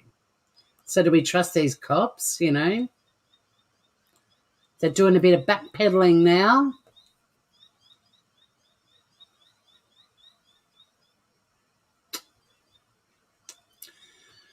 Oh, this is sad. Another victim of the Astroworld Festival has been revealed as Bharti Shahani, 22, who's been declared brain dead. Shahani, a senior at Texas A&M, is on a ventilator and fighting for her life since being hospitalised, but she's been declared brain dead. Oh, my God, that poor girl.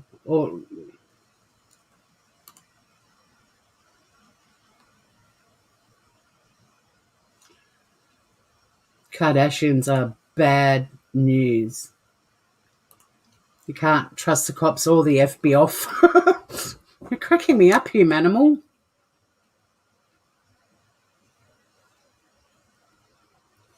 Oof. G'day, Oof. How are you, Groover?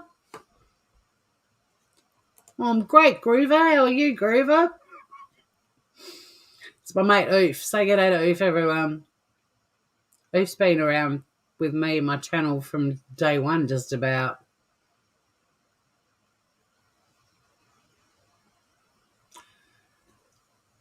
Kris Jenner is fucked up.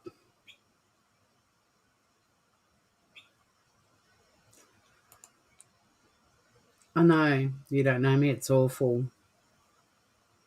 That quote earlier, you know, I went to a concert, or they went to a concert and didn't make it home alive. I mean, it keeps reminding me of that horrible shooting in Las Vegas.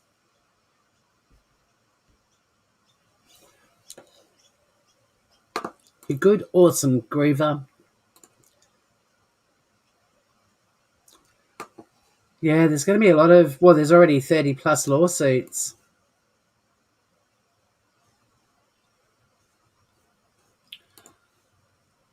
I'm just still scrolling.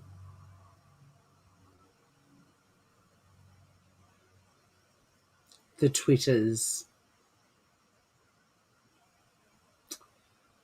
There's someone on Twitter questioning what made Astroworld so dangerous compared to other concerts. Well, at other concerts, you don't usually have the concert organizer and feature act of the day, headline act, encouraging people to sneak in. You don't have shitty little gates that can easily be busted open and the masses can pour in, trampling people on the way through, and nobody thinks this is bad juju. We might have to stop this debacle now. It was over capacity and he was encouraging more people to come in. Then there's the whole raging thing, the whole disrespecting security and even the medics. I mean, there's so many things that make Astroworld dangerous compared to other concerts. But in my opinion, one of the biggest things that made it dangerous was the narcissist fuckwit who ran the whole thing. Oh, rock on, Joey Wilson. Yeah. Well, that's a good day. Look, it is lunchtime. I should probably get some food. It is very bad news, Oof. It's shocking news. I think there are a lot of reasons why Astroworld was more dangerous compared to other concerts. You've got a megalomaniac at the helm and everything underneath it is a flow-down effect from him.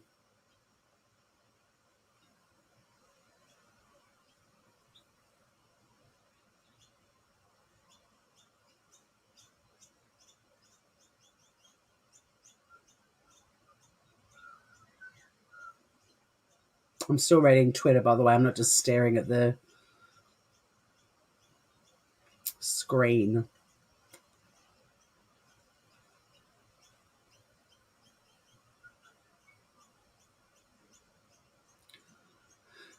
There's another Simpsons episode that people believe predicted it. Have you noticed? Did you guys follow that?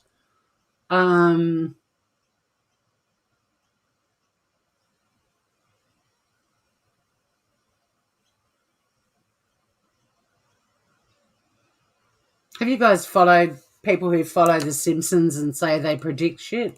Let me see if there's my channel will probably get struck.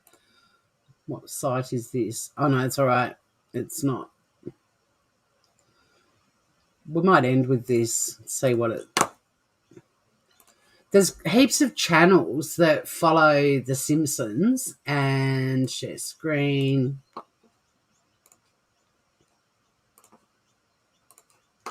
I haven't seen this yet, so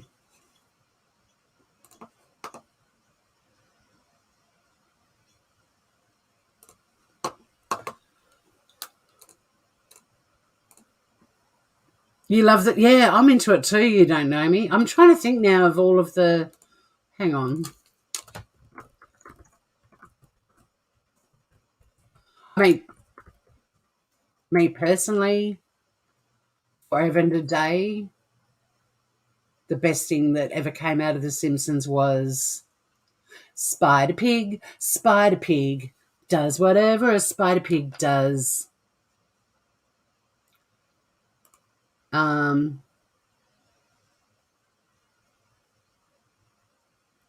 Let me just name a few of the things that The Simpsons predicted.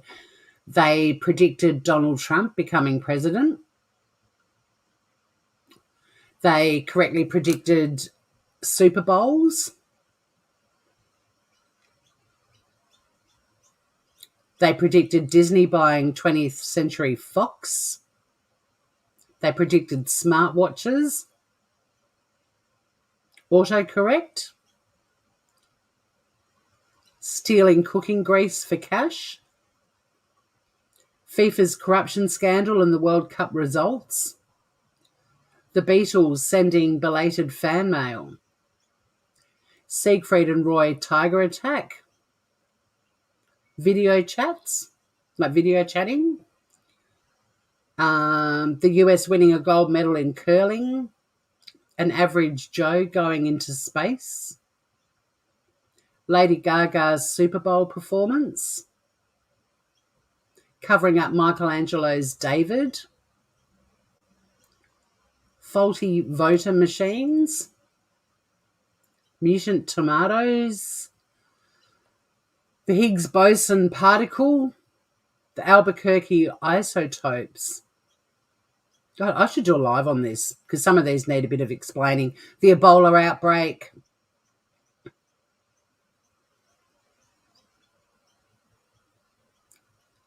The Shard, which is in London. Bengt R. Holmstrom winning a Nobel Prize in economics. Selling ferrets as toy poodles. A three-eyed fish. Putting horse meat in food. Suing an all-you-can-eat restaurant. A baby translator. A bloody billboard. Whacking Day. Donut-shaped universe.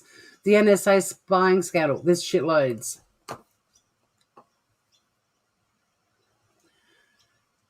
Joey, I haven't blamed it all on Travis, and I've mentioned that repeatedly.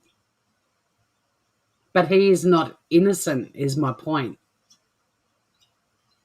I've mentioned all of the things together that created the perfect storm for this, and he's one of all of the things put together. The crowd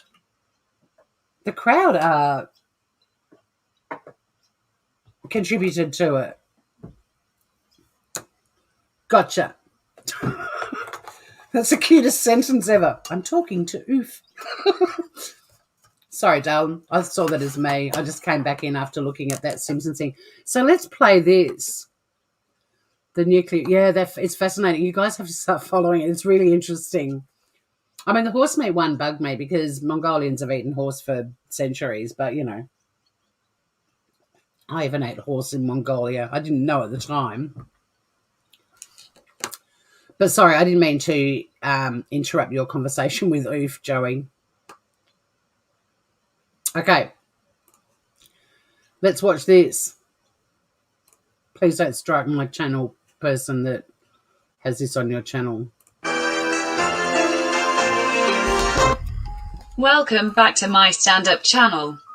The animated Nostradamus has done it again, or at least fan art has. Fans of The Simpsons have pointed out yet another instance of the notoriously prophetic show apparently predicting the news years before it occurred, this time with the recent Astroworld tragedy. While aired episodes of the cartoon have previously been credited with anticipating everything from Sept.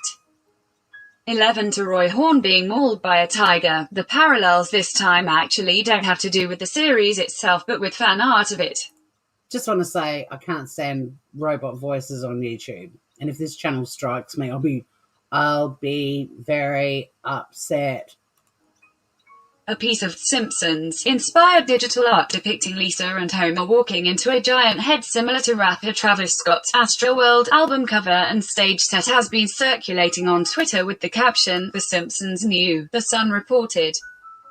The image, however, never appeared on The Simpsons and is in fact fan art from 2018, according to the publication. Series devotees have found some other parallels in aired footage of the show, though, including a bit in which Marge, stuck in traffic, sees a sign reading, "Roofie Concert 5 miles," and exclaims, "Huh? This concert is oversold." It's as if a music promoter acted unscrupulously. The Simpsons has done it again. That's a crock of crock. Nah, it was Oof. Yeah, horsemate. I know. I didn't know.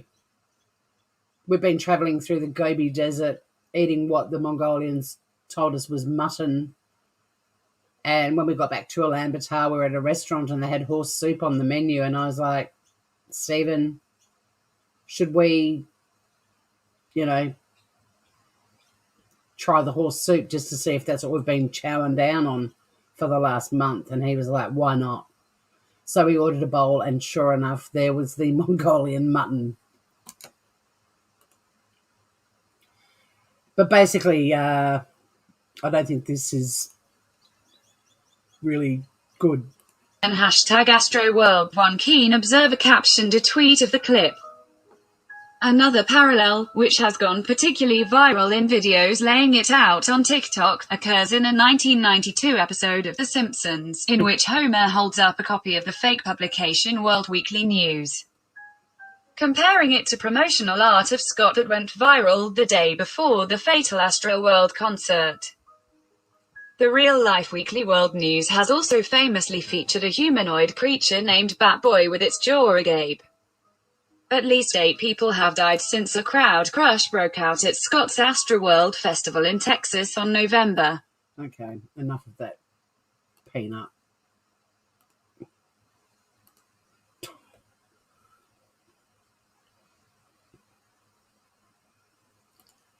I don't know. If there was a point about The Simpsons, I mean, what did they just say at the end? Something about Homer with the newspaper. Oh, I don't know.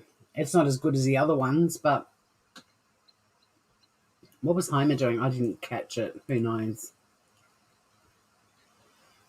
I'll just do one last little check of the Twitters because that's a rapidly it's full on. If you are following this and you're not on Twitter, this might be the time to become a tweeter, or a twit as I like to call myself.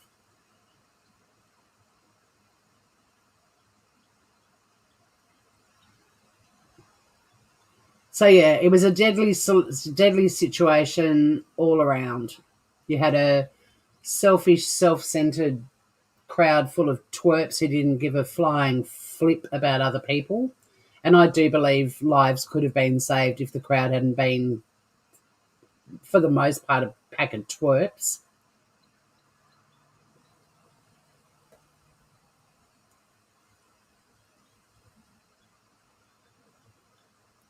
This is breaking the lawsuit against Travis Scott, Drake, and Live Nation regarding the disaster at Astroworld now has 110 plaintiffs, and the lawyer behind that suit believes it could get as high as 200 plaintiffs by the end of day tomorrow. The lawyer is Thomas J. Henry.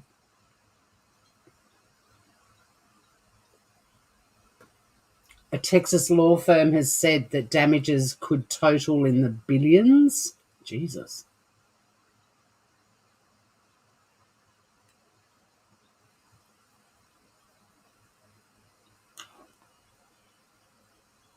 I've had the police very quickly saying they weren't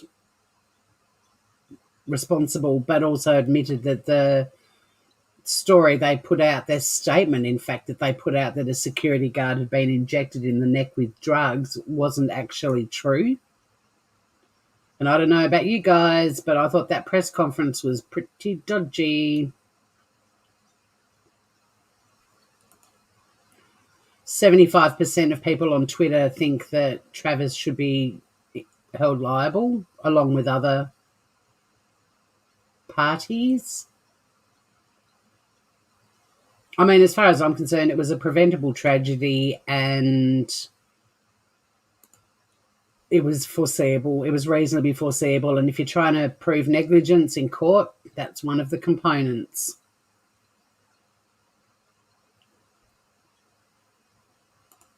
Jump on the Twitters, Joey. Yeah, well, jailing him didn't stop him.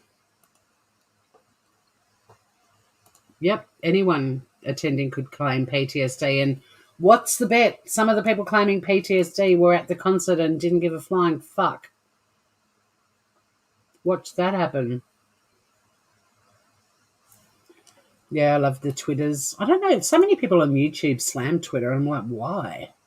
One of my favourite things about Twitter is when you really like a comedian or an author or a musician, you can engage with them and have I had a conversation with Jackson Brown at a blues fest one year, which was amazing.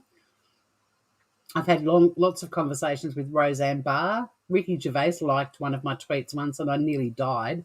In fact, as far as I was concerned, I could have just died and gone to heaven that day.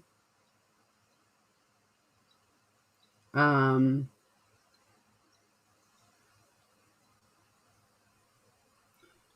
article has been posted from the Daily Wire. Travis Scott had a history of mocking injured concert goers before the deadly Astroworld concert. Holy shit. It's just getting nastier and nastier by the second. Get Joe Biden off my screen. Oh, no. I don't know how reliable. Yeah, Jackson Brown is a beautiful man. That was it, actually my tweet that started the conversation with him. I said not only is his music amazing, but he's a beautiful human being. And then he follows me on Twitter, Jackson Brown. So whenever I tweet something, I'm like, please don't read this tweet, Jackson. Jim Rose Circus followed you. Yeah, nice. Let's have a look at this and then we'll wrap it up. I mean, there's so much yucky stuff coming out. It's just...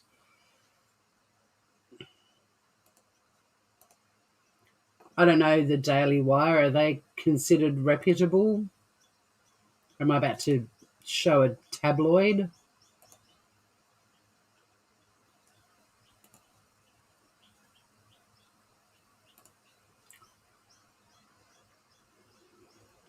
Travis Scott had a history of bragging about and making fun of fans who passed out or who were injured while attending his concerts, even before Friday night. The New York Post has compiled a number of Instagram posts in which he celebrated fans who were hurt.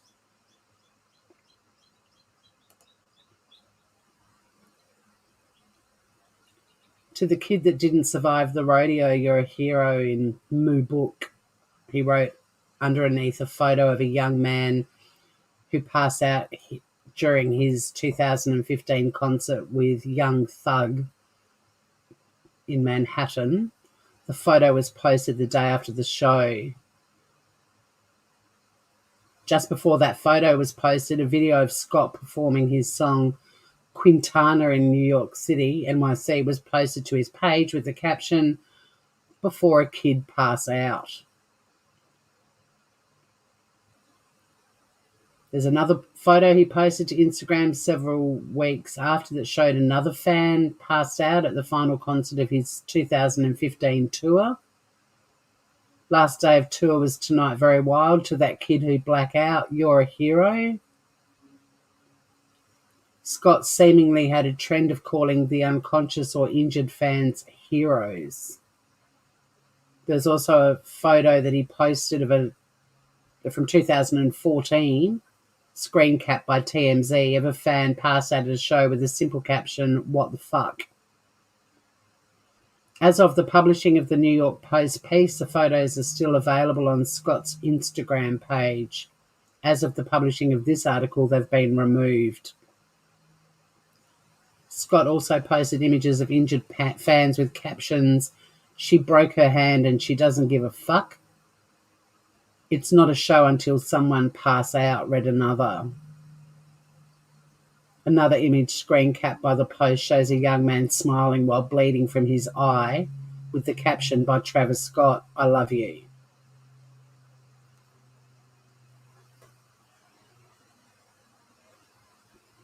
And yeah, fans are not fans anymore and are pretty pissed off.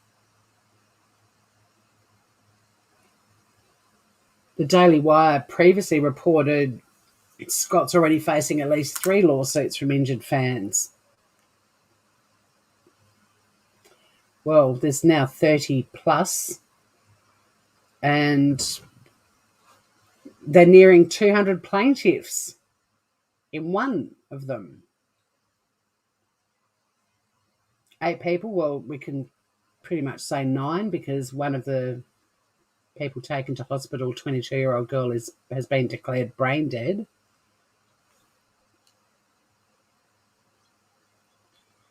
"14 years of age, and if that little 9-year-old dies, God, put out positive thoughts for that little kid."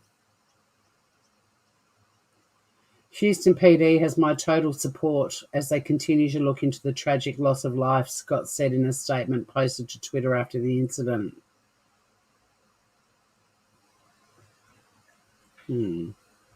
Anyway,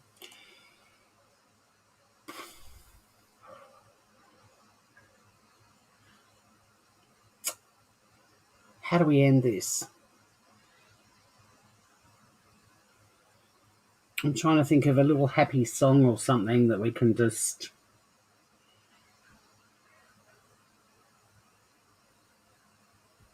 end this live. This just gets worse and worse.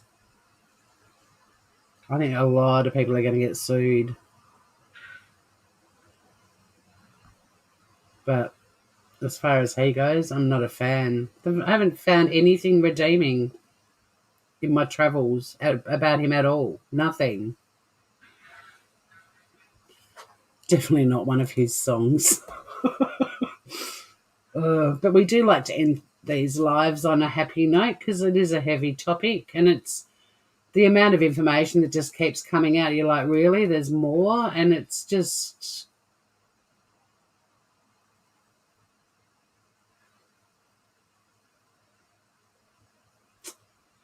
They've named the 9-year-old Ezra Blount, fighting for his life. Actually, I won't play a song. I'm just going to put his photo up.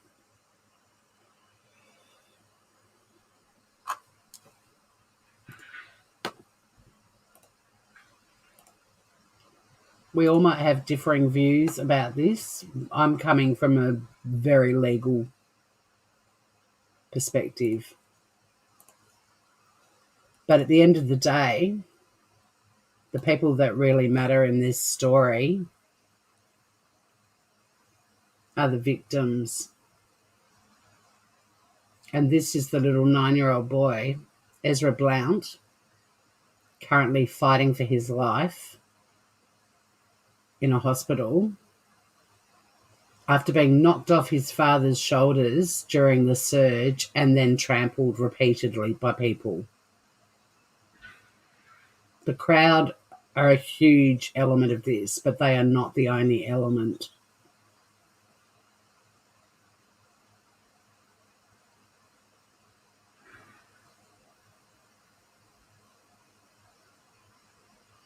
This was a reasonably foreseeable nightmare. And this little boy is living it right now, and his family and friends, and the families and friends of the other victims, and the people that were injured, and the people who tried to help and stop it.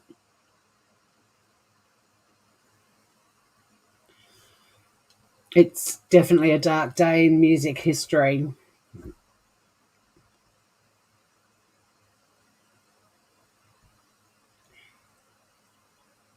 What puts this in a different category, though, to so many of the dark days in music history, this could have been prevented.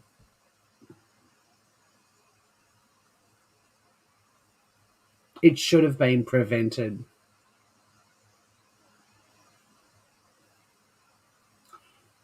I love you, Groovers. Go and put some happy music on, have a bit of a dance, go and cook something. That was my phone telling me to have a happy dance. Put on some happy music, go into your kitchen and burrow around till you can find... Oh my God, guys.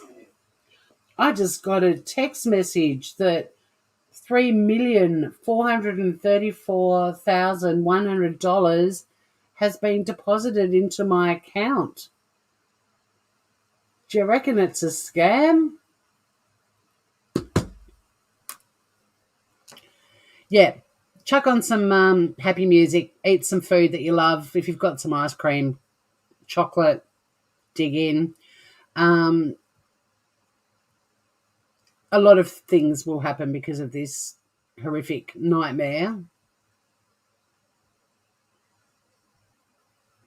But will it teach some people to be better people? Probably not. Quick cash at me. Hang in there, Ezra. He's facing the fight of his life at only 9 years of age. All right, I'm ending this. I love you, Grievers. Take care. Be a better person. See you all soon.